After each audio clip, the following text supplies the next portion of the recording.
Yang memanggil tadi, kalau saya tidak salah seorang ibu ya, seorang ibu memanggil anak kecil ini, dikira karena yang dipanggil ini anak kecil, lalu berbohong dengan anak kecil nggak apa-apa. Padahal Rasulullah marah sekali dan mengatakan kamu itu sudah berlaku bohong, walaupun terhadap siapapun, termasuk terhadap anak kecil. Kita biasa kadang-kadang mengiming-iming sesuatu buat anak kecil, padahal tujuan kita entah mau sesuatu karena melihat kecantikannya, mau mencubit pipinya dan lain sebagainya. Padahal tujuannya bukan memberikan sesuatu. Ini disebut orang yang bohong. Jadi ada di antara kita yang hal-hal yang kecil seperti ini suka menyepelekan. Ya, suka menyepelekan, itulah dikatakan at-tahzir minat tasahul. Ya, kita juga diminta supaya menjauhkan diri dari memandang rendah, dari meremehkan yang namanya perbuatan bohong tersebut. Artinya yang namanya bohong itu walaupun yang kecil sekalipun, itu harus kita tanam dalam diri kita, pada anak-anak kita, supaya tetap berlaku jujur. Ini yang sehingga dikatakan oleh orang, hal-hal seperti ini sekarang sudah menjadi langka ya. Anak-anak kita kadang-kadang tidak kita latih yang seperti ini. Pernahkah kita umpamanya memberikan sesuatu kepada anak, atau meminta anak kita membelikan sesuatu, lalu ada uang yang tersisa dari belanjaan, lalu si anak tidak mengembalikan uang yang tersisa tersebut? Nah, ini secara ilmu pendidikan tidak benar. Walaupun itu anak kita, kita harus mengajarkan dia bahwa ketika ada uang sisa, dia harus memberitahukan kepada kita orang tuanya bahwa saya sudah membelikan buku, saya membelikan ya apa saja yang disuruh oleh orang tua, lalu ada uang sisa, kita harus memberitahukan, mengajarkan anak kita supaya memberitahukan uang sisa tersebut. Walaupun kemudian kita tetap memberikan kepada dia lagi. Ini terkadang oleh sebahagian kita tidak terlalu memperhatikan. Padahal justru kebohongan-kebohongan yang besar seperti dikatakan dalam hadis ini, itu berawal dari kebohongan kecil. Sama seperti kejujuran yang tingkat tinggi itu berawal dari kejujuran dalam hal-hal yang kecil juga. Jadi oleh karena itu, hadis ini mengajak kita, kata para ulama ini, supaya kita senantiasa bersikap jujur dalam segala hal. Jangan pernah kita menyepelekan sebuah kejujuran walaupun dalam hal yang kecil.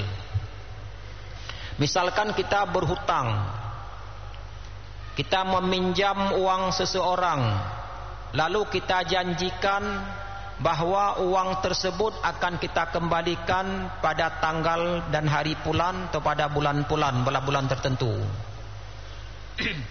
Lalu karena sesuatu dan lain hal, ternyata kita tidak mampu, belum ada kemudahan untuk bisa membayar utang yang sudah kita pinjam tepat sesuai menurut yang kita janjikan. Sebagian orang dan bahkan banyak para jamaah sekalian, mungkin kita juga bisa merasakan, ini pada saat kita tidak punya uang untuk mampu membayar sesuai menurut yang dijadwalkan, kita sering menghindar. Kalau ketemu di jalan pun kadang-kadang juga mencari jalan lain atau sembunyi di tempat-tempat lain, sehingga kita tidak ketemu dengan orang yang tempat kita berutang. Karena di pikiran kita, ini kalau saya sampaikan pasti dia marah. Ini sikap seperti ini yang sering menghantui kita. Padahal sebuah kejujuran, pada saat kita tidak mampu menepati janji membayar utang atau janji-janji yang lain, menurut pendidikan Islam kita harus datang melapor. Datang melapor bahwa saya mohon maaf Pak, Bu, dengan sebesar-besarnya saya tidak bisa memenuhi janji saya karena satu dan lain hal. Ya. Pada saat kita melapor dengan bahasa yang santun, yang lemah lembut,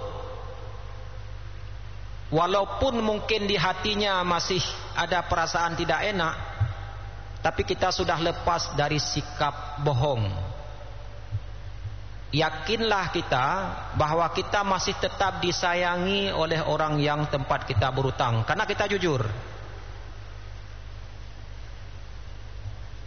Sementara orang, para jamaah sekalian, pada saat dia tidak mampu melunasi hutangnya yang seperti itu, bagaimana caranya supaya janji kita tepati, supaya kita tidak dianggap sebagai pembohong. Nah, ini membuat sebahagian orang kadang-kadang cenderung berhutang lagi pada orang lain. Pertama, kita sudah berhutang sama si A, lalu jadwal pengembaliannya tidak bisa kita tepati, dan kita yataharras sidqa, kata Rasulullah, kita tetap senantiasa ingin jujur. Bagaimana caranya supaya saya tetap ada kepercayaan dari orang yang saya berhutang? Ya, terpaksa saya minta hutang lagi sama orang lain.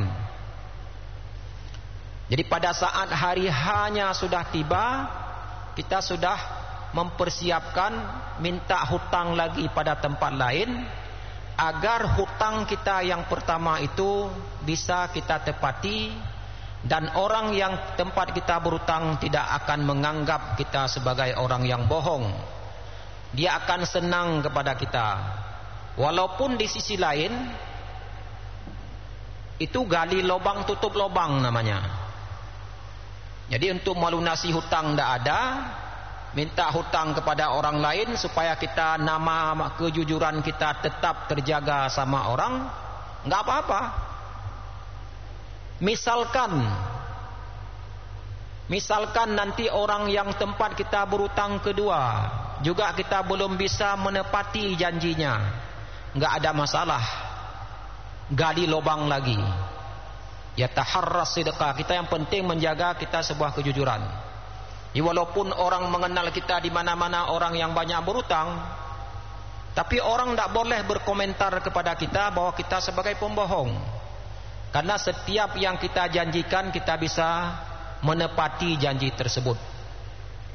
Dan ini pernah saya saksikan orang yang seperti ini, memang kehidupannya morat marit, tapi orang tidak bisa banyak ngomong terhadap dia. Dia memang berhutang, banyak berhutang, kemana-mana dia berhutang, tapi tidak pernah bohong, tidak pernah dia tidak menepati janji yang dijanjikan kepada orang yang dia berhutang. Karena setiap tidak mampu, tetap cari tempat lain, cari tempat lain, sehingga setiap orang yang memberikan pinjaman hutang kepada dia tidak akan merasa tidak senang kepada dia, karena dia tetap bisa menjaga janji-janjinya. Dan itulah sikap yang sebaik-baiknya, ketimbang kita selalu menghindar pada saat tiba masa atau jatuh tempo hutang-hutang kita. Kita disayang oleh banyak orang walaupun kita banyak berhutang, karena kita tetap jujur. Jemaah yang dimuliakan Allah Subhanahu wa taala, saya pernah menyaksikan orang seperti ini, ya. Dia datang dengan lemah lembut, mohon maaf kepada orang yang belum mampu dibayar hutang. Atau yang satu lagi tadi, dia pinjam sama orang lain, tutup hutang yang pertama sehingga nama baiknya tetap terjaga, dan ternyata orang tersebut tetap banyak teman, banyak disayangi, karena dia tetap sebagai seorang yang jujur. Jemaah yang dimuliakan Allah Subhanahu wa taala, setelah dikatakan oleh ulama yang dikutip oleh Imam Nawawi ini, ya, kita senantiasa mementingkan sebuah kejujuran. Jangan pernah kita sepelekan yang namanya janji harus kita tepati. Tak bisa tepati, mohon maaf dengan sebaik-baiknya. Fa innahu idza tasahala fihi kathura minhu. Karena orang yang suka menyepelekan sebuah janji atau sebuah ucapannya, itu orang akan mudah saja berlaku tidak jujur. Jadi kata orang, sekali kita berlaku tidak jujur, itu nanti kali berikutnya juga kita akan tidak jujur lagi. Jadi berlaku tidak jujur kali kedua untuk menutupi ketidakjujuran kita kali pertama. Suatu ketika ada seorang bapak-bapak mau mengikuti rapat.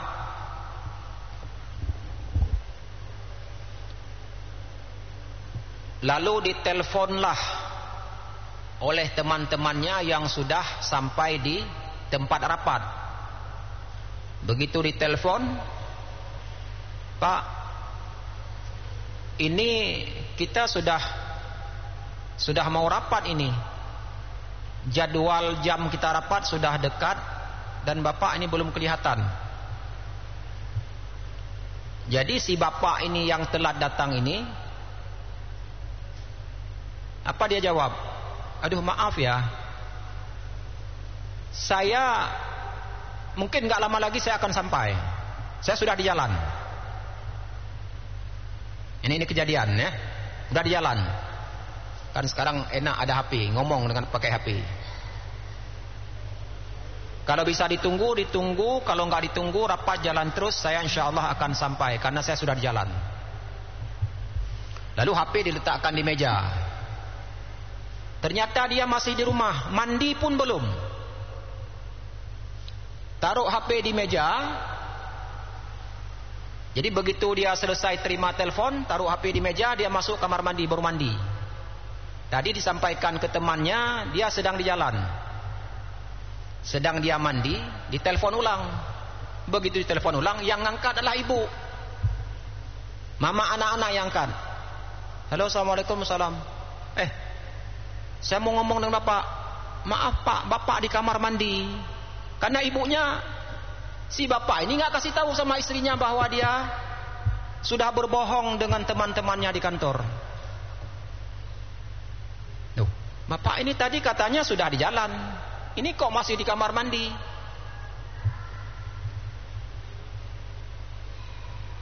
Istrinya begitu selesai mandi diberitahukan, "Pak, ini ada yang telepon tadi katanya rapat sudah mulai."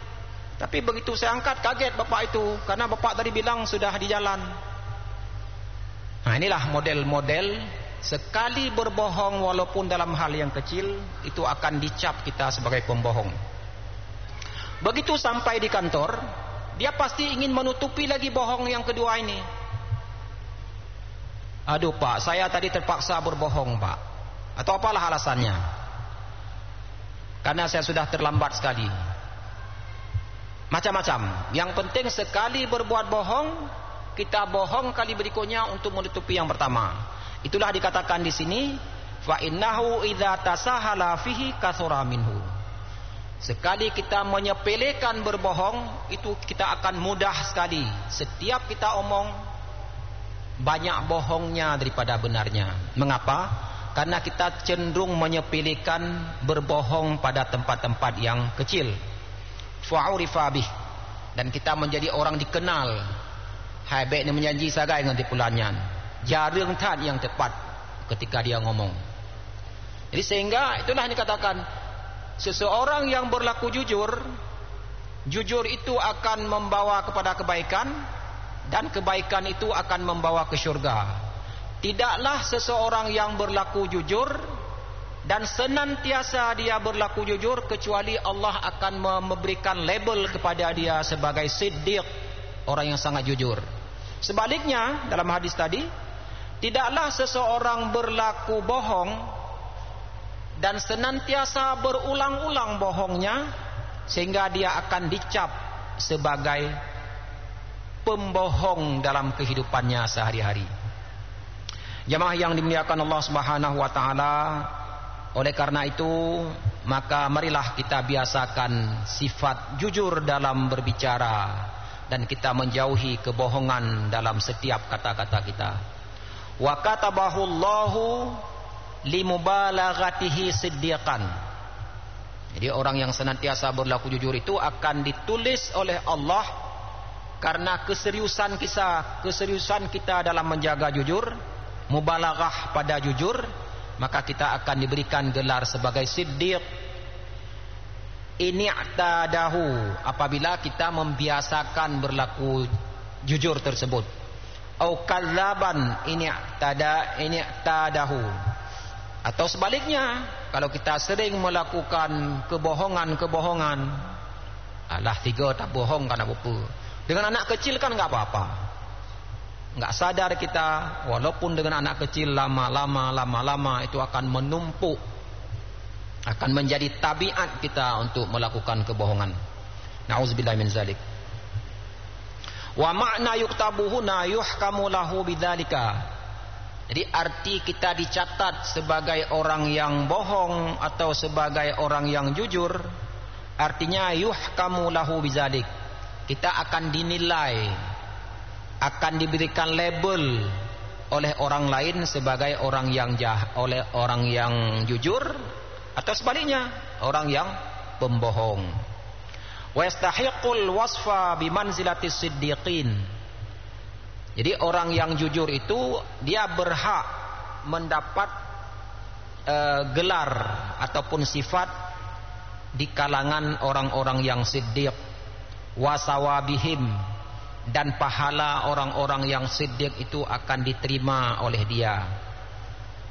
Au sifatil kadzabin, atau sebaliknya pada saat kita suka berlaku tidak jujur dalam omongan kita juga akan mendapat tempat di kalangan orang-orang yang kadzab, wa iqabihim, dan hukuman dan dosa-dosa yang diterima oleh orang-orang yang berdosa.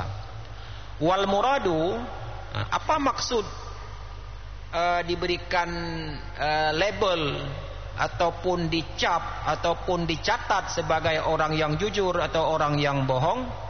Yang dimaksudkan di sini adalah idharu dzalika lil makhluqin. Jadi maknanya dikatakan oleh ulama dalam memahami hadis ini, kita akan dinampakkan, kalau kita orang jujur akan dinampakkan kejujuran kita di kalangan makhluk-makhluk Allah. Jadi truk makhluk-makhluk lain bahwa kita orang jujur. Imma bi ayyaktubahu fi dzalika liyashtahira bihaddihi minas sifataini fil mala'il a'la, wa imma bi ayyulqiya dzalika fi qulubin nasi wa alsinatihim kama yudha'u lahul qabulu wal baghdha. Ya, dikatakan di sini, jadi orang-orang yang jujur itu akan, kejujuran kita akan diperlihatkan, akan dinampakkan kepada makhluk-makhluk Allah di muka bumi ini. Bagaimana cara menampakkan? Imma bi ayyaktubahu fi dzalika, boleh jadi dengan cara dicatat, disebut-sebut namanya orang yang baik, liyashtahira bihaddihi, agar populer, ya, agar populer namanya itu sebagai orang yang jujur, atau populer namanya sebagai orang yang bohong. Wa imma bi ayyulqiya dzalika fi qulubin nas. Kalau tidak demikian, ditancapkan sifat jujur kita atau sifat bohong kita, ditanamkan sifat bohong tersebut atau sifat jujur tersebut fi qulubin nas, dalam hati-hati manusia. Jadi Allah Maha Kuasa, pada saat seseorang berlaku jujur, Allah menancapkan rasa jujur kita itu kepada orang-orang lain untuk memberitahukan bahwa dia itu orang-orang jujur, dia itu orang-orang baik. Wa alsinatihim, dan akan disebut-sebut oleh orang banyak kita sebagai orang yang jujur karena kita tidak pernah berbohong. Atau sebaliknya, kita akan dikenal sebagai pembohong karena kita tidak pernah jujur. Jadi dua sifat yang ada pada manusia yang seperti ini, baik sifat bohong ataupun sifat jujur, itu akan ditanamkan dalam hati orang-orang lain sehingga mereka mengenal kita dengan dua sifat tersebut. Jamaah yang dimuliakan Allah Subhanahu wa taala, oleh karena itu maka dalam kehidupan kita sangat sepantasnya kita menjaga diri supaya kita tetap berlaku jujur, dan kita menjaga diri agar kita senantiasa menjauhkan dari perbuatan-perbuatan dusta, karena dua sifat ini akan membekas dalam kehidupan kita. Kalaulah bekas itu baik, tentu kebaikan akan dikenang sepanjang masa, bukan saja pada saat kita masih hidup, bahkan sifat kebaikan itu akan dikenang juga pada saat kita sudah meninggal alam fana ini. Jamaah yang dimuliakan Allah Subhanahu wa taala, kalau kita melihat juga hadis lain, ya, ini berkaitan dengan pedagang. Nah, ini kenapa ya? Karena pedagang suka juga melakukan kebohongan-kebohongan. An Ismail bin Ubaid bin Rifa'ah bin Rafi' Az-Zuraqi an abihi an jaddi. Dari Ismail bin Ubaid bin Rifa'ah bin Rafi' Az-Zuraqi, dari bapaknya, dari kakeknya, annahu kharaja ma'a Rasulillah sallallahu alaihi wasallam ilal musalla bil Madinah. Bahwa dia keluar bersama Rasulullah sallallahu alaihi wasallam untuk ilal musalla, ke masjid di Madinah. Fawajadan nasa yatabaya'una. Lalu Rasulullah mendapati orang-orang yang saling berjual beli, ya. Artinya Rasulullah bertemu dengan para pedagang, orang yang menjual barang dan orang yang membeli barang. Apa sapaan Rasulullah pada saat bertemu dengan para pedagang ini? Rasulullah pada waktu itu berkata, ya ma'asyarat tujar, wahai para pedagang, fastajabu lahu wa rafa'u absarahum. Jadi begitu disapa oleh Rasulullah, mereka mengijabah, ya, menyambut sapaan Rasulullah, wa rafa'u absarahum, sambil mengangkat pandangan mereka. Artinya yang mau diceritakan, begitu disapa Rasulullah, para pedagang ini menyahuti sapaan tersebut dengan penuh perhatian kepada Rasulullah. Wa a'naqahum, ya, diangkat pandangan mereka ila Rasulullah SAW. Faqala, lalu sabda Rasulullah mengatakan, ketika para pedagang sudah menghadap dirinya, Rasulullah bersabda, innat tujjara yub'asuna yaumal qiyamati fujjaran. Na'udzubillah min dzalik. Kata baginda Rasulullah, sesungguhnya para saudagar, para pedagang itu akan dibangkit nanti pada hari kiamat fujjaran, sebagai orang-orang yang berdosa. Illa manittaqa wa barra wa sadaqa, kecuali orang yang bertakwa, berbuat baik dan jujur dalam omongannya. Jamaah yang dimuliakan Allah Subhanahu wa taala, hadis ini diriwayatkan oleh Imam Turmuzi, Ibnu Majah dan Baihaqi. Lalu dikatakan di sini dalam penjelasannya, mengapa sasarannya kepada para pedagang? Qauluhu fujjaran fa inna min adatihi muttadlis. Sasaran omongan Rasulullah ini kepada para pedagang karena kebiasaan pedagang itu suka menipu. Tidak udeng yang mublo gelakai kurung barang yang mau dibeli. Tanpa ditanya oleh pembeli, dia mengatakan, tidak bisa itu pak, tidak bisa itu bu, karena saya beli lebih dari harga yang ibu tawarkan. Mungkin tanya tentang karya pegah harga supaya laris barangnya. Jadi fi adatihim at-tadlis fil muamalat wal aiman al-kadibah. Orang pedagang sering yang tidak jujur, tetapi orang yang jujur malah dia akan menjadi baik di sisi Allah, mau bertakwa kepada Allah, menjauhkan sifat-sifat yang tidak yang tidak benar ya. Mungkin ini saja para jemaah sekalian, waktunya sudah masuk waktu Isya. Kita padakan sampai di sini. Mudah-mudahan apa yang terdapat dalam sabda Rasulullah bisa menjadi pembelajaran dalam kehidupan kita sehari-hari, sehingga kita menjadi orang yang disenangi oleh Rasulullah, yang dicintai oleh Rasulullah, dan yang disenangi oleh saudara-saudara kita sesama dalam kehidupan ini. Hadanallahu wa iyyakum ajma'in, wabillahi taufiq wal hidayah. Assalamualaikum warahmatullahi wabarakatuh.